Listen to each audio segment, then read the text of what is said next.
తెలంగాణ రాష్ట్రం ఖమ్మం జిల్లా మడుమల్లిలోని శ్రీ రాజరాజ నరేంద్ర స్వామి వారి ఆలయం కార్తీక శోభతో కలకలలాడుతోంది. పవిత్ర కార్తీక మాసం తొలి సోమవారం కావడంతో భక్తులు అధిక సంఖ్యలో ఆలయానికి తరలివచ్చారు. స్వామివారికి సంకల్ప పూజలతో అర్చకులు నమక చమక మంత్ర పఠనాదుల నడుమ పంచామృతాలు, పరిమళ ద్రవ్యాలతో కన్నుల పండుగ రుద్రాభిషేక మహోత్సవాన్ని నిర్వహించారు. అనంతరం స్వామివారికి మహానీరాజన సమర్పణ గావించి భక్తులకు దర్శనం కల్పించారు. ब्रह्ममुरारिसुरार्चितलिङ्गं निर्मलभासितशोभितलिङ्गम्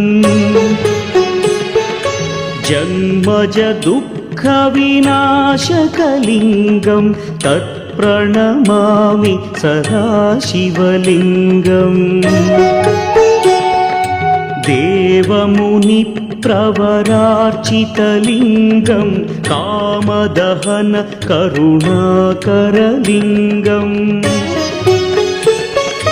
रावणदर्पविनाशकलिङ्गं तत्प्रणमामि सदा शिवलिङ्गम्।